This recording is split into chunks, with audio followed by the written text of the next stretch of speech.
va voir comment passer d'une fraction décimale à un nombre décimal. On a dans notre tableau de numération une partie entière et une partie décimale. Dans la partie entière, comme en début d'année, on va retrouver les unités, les dizaines et les centaines d'unités, les unités, les dizaines et centaines de milliers, et on peut aller au-delà.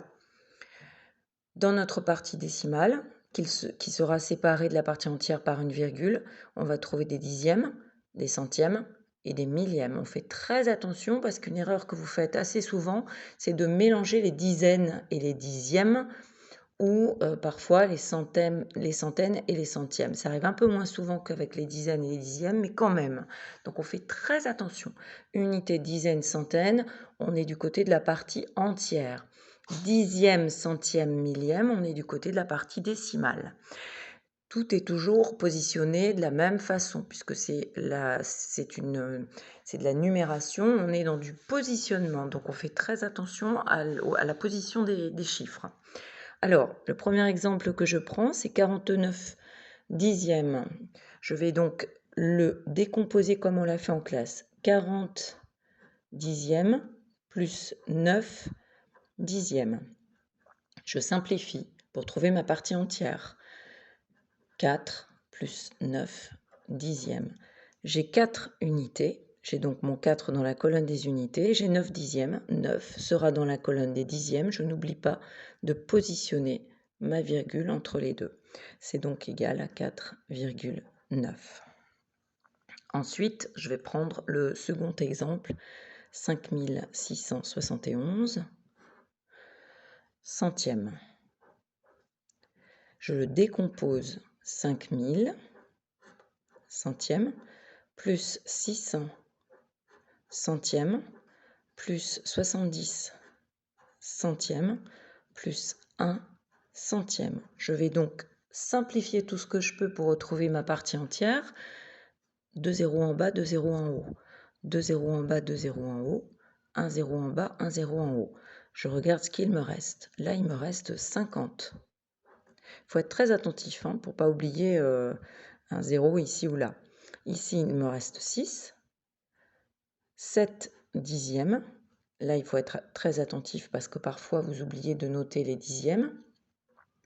Plus 1 centième. Je vais donc rassembler 50 et 6 puisque ce sont des unités entières. Ça me donnera donc 56 plus 7 dixièmes plus 1 centième. Si je me reporte à mon tableau de numération, j'ai bien 56 dans la partie entière avec 5 dizaines et 6 unités. Et je vais retrouver mes 7 dixièmes et 1 centième. Voilà, donc ça me donne 56,71. Autre exemple qui va être donc 402 dixièmes. Je décompose 400 dixièmes plus 2 dixièmes. Vous remarquerez au passage que je n'ai pas écrit 0 dixième. Ça, c'est complètement inutile. Donc, est égal à, je vais simplifier 1, 0. C'est tout ce que je peux simplifier. Il me reste 40 plus 2 dixièmes. Mais 40, j'ai 0 unité, j'ai 4 dizaines, donc 4 dizaines, 0 unité. J'ai 2 dixièmes, donc j'ai mis chaque chiffre sur sa position telle qu'elle doit l'être, et ça me donne 40,2. Un autre exemple, 49 centièmes. Là, tout de suite, vous devez vous dire, le numérateur est plus petit que le dénominateur. C'est donc une fraction qui est inférieure à 1. Donc, je vais la décomposer pour voir ce que ça donne.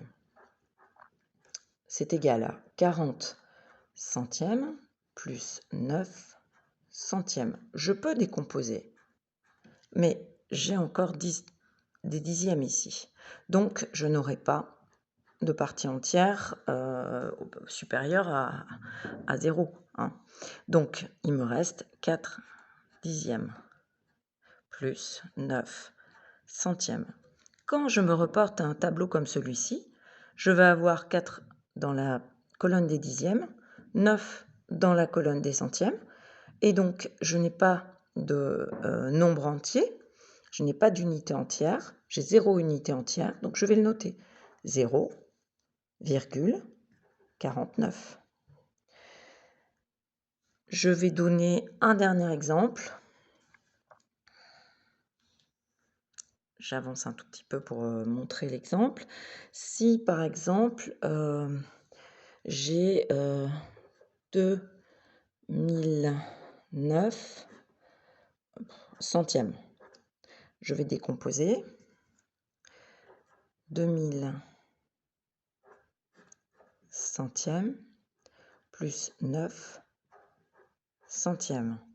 Je simplifie. Il y a 2 zéros que je peux enlever en haut en bas, et là je n'en enlève pas. Je vais donc trouver 20 plus 9 centièmes. Alors là, on fait très attention. Pourquoi? On fait très attention parce que on aura 20 dans la partie entière, 2 dizaines, 0 unité, mais on aura 9 centièmes. Et donc on doit mettre les 9 centièmes dans la colonne des centièmes. Et rajouter un 0 ici, puisqu'on a 0 dixième. On met la virgule, on obtient donc 20,09. Ça, c'est un piège sur lequel on peut tomber.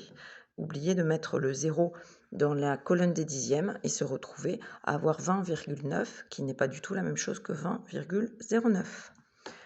Voilà, alors on fait très attention. Bon courage.